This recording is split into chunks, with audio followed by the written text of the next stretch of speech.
Get up, old woman. This isn't a 5-star hotel. The guard's voice was a cruel whip.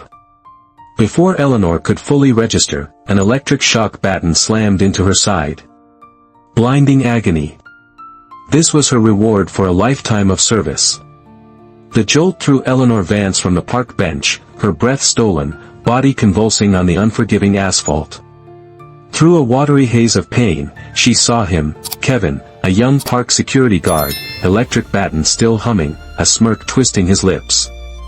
His partner, Chris, leaned against a lamppost, a chuckle rumbling in his chest. Deaf or just dumb, Grandma? Kevin sneered, the baton's metal glinting. Eleanor, 70 years old and a retired sergeant major, clutched her violently aching side. This casual, vicious cruelty on home soil felt more violating than any enemy's threat. Eleanor's frame, though weathered and clad in simple, worn clothes, retained the ghost of command. Lines etched by harsh suns and sleepless nights watching over her troops marked a face that had seen too much war, too much sacrifice. She was on a quiet pilgrimage, tracing old memories before a VA appointment for a persistent backache, a souvenir from a hard parachute landing during Operation Stone Serpent. She carried little, a small, battered rucksack with essentials and a few cherished photos. She wasn't homeless, just between temporary lodgings, her small pension stretched thin. The park, meant for quiet contemplation, had become a scene of assault. The physical shock was fading, the profound disrespect, however, cut deeper than any shrapnel from her past with Task Force Cerberus. Struggling to rise, Eleanor's voice was raspy. I wasn't loitering. Just resting my eyes. Kevin scoffed. Resting? Looked like you were passed out. We got complaints. People want to enjoy the park without this, he gestured dismissively. Anger, an old, disciplined fire, flickered in Eleanor. I am not drunk, she stated, her voice gaining a sliver of its old command. She fumbled for her Department of Veterans Affairs ID. I'm a veteran. Kevin barely glanced at it. A hero, huh? Lots of heroes end up on benches. Doesn't give you a pass. A mother nearby pulled her child away, fear in her eyes. That look was another invisible blow. Clear out, Chris added, before we call the cops. Eleanor knew further argument was futile. Her body ached, pride wounded, but her spirit remained unbroken. Slowly, painfully, she began gathering her meager belongings. Each movement was an effort, old injuries screaming in protest, amplified by the fresh agony from the electric baton. As she leaned to pick up her rucksack, her trembling hand fumbled the zipper.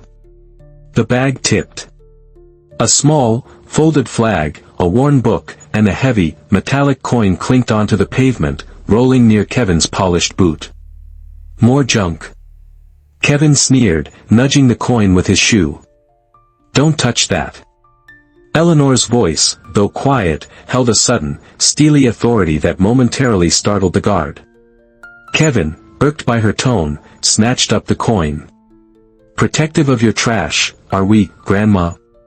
What is this, a bottle cap?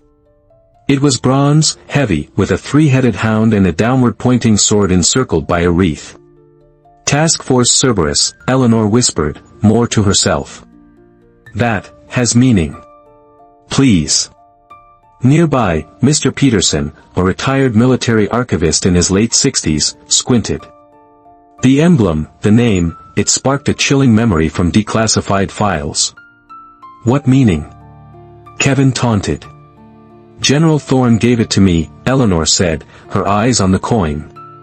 For Operation Stone Serpent. The guards roared with laughter.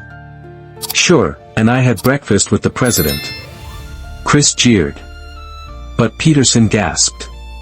Operation Stone Serpent. Task Force Cerberus. They were ghosts. He fumbled for his phone, dialing a high-level Pentagon contact. David, it's Peterson. City Park, main fountain. Elderly woman, veteran, assaulted by guards, electric baton. She has a Cerberus coin, mentioned Stone Serpent. General Thorne. Yes, Task Force Cerberus. Check it, quickly. The crowd grew, phones recording. Kevin, impatient, prepared to radio the police. Last chance, lady. Just as Kevin was about to make the call, a new sound pierced the park's ambience, urgent, powerful blares, not police sirens. 3 gleaming black SUVs with tinted windows navigated traffic with disciplined speed, discreet strobes flashing. They bore no visible insignia but moved with an unmistakable air of governmental authority. They swerved and stopped sharply near the confrontation. Doors opened in unison. Several men in dark, impeccable suits emerged, their movements precise, eyes constantly scanning. One, older, silver at his temples, radiated command, General Davies. He strode forward, his gaze sweeping over the guards, the crowd, and settling on Eleanor. Then, his eyes locked onto the Cerberus coin still clutched in Kevin's hand. Kevin, flustered, puffed his chest. Private security matter, gentlemen. Davies ignored him, his piercing gaze fixed on Eleanor. A flicker of recognition, then profound shock, crossed his stern features. Mr. Peterson subtly gestured from the crowd, the coin. Davies took another step. The park fell silent. Sergeant Major Vance, he asked, disbelief warring with dawning certainty. Eleanor Vance, is that you? Eleanor slowly lifted her head. General Davies, sir, she managed, a shadow of her old military bearing returning. Kevin and Chris froze, Sergeant Major, landing with sickening weight. General Davies's eyes, sharp as ice, took in the scene, the faint marks on Eleanor's side, her pained stance. What happened here? He demanded, his voice cold. Kevin stammered, she was trespassing, sir, non-compliant. Standard procedure. Davies's gaze locked onto the coin. And that? Kevin, trembling, placed it in the general's outstretched palm. Davies examined it. The Presidential Unit Citation for Task Force Cerberus, he announced, his voice resonating with emotion, loud enough for all to hear. Awarded for extraordinary heroism during Operation Stone Serpent. I was a young lieutenant then, Sergeant Major. You and your team pulled my decimated platoon out of that hell. You saved my life. A collective gasp went through the onlookers. This woman, Davies continued, voice ringing with fury and pride, is a recipient of the Distinguished Service Cross, 3 silver stars, multiple bronze stars for valor, and Purple Hearts. She served this nation for 30 years. The woman you assaulted, called Grandma, has saved more American lives than you could comprehend.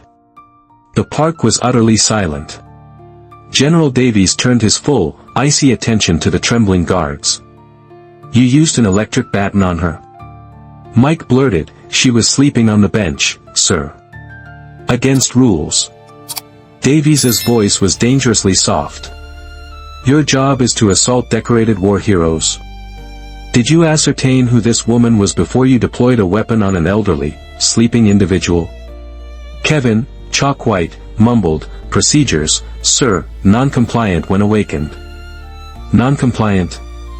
Davies's voice rose. Or disoriented from being shouted at and electrocuted. Sergeant Major Vance carries shrapnel from a mission that still causes her immense pain. Did that occur to you? An aide stepped forward with a satellite phone. General, the Pentagon. Secretary of Defense's office requests an immediate sitrep. Davies nodded curtly. Inform the secretary I have located Sergeant Major Vance. Inform him she was grievously mistreated. Inform him the Pentagon response team he authorized has secured the situation. The words, Pentagon response team, crushed the guards. Your names, ID numbers, security company. Now. They stammered the information. You are extraordinarily lucky, Davies stated, Sergeant Major Vance is a woman of immense restraint. Otherwise, you'd be arrested for aggravated assault.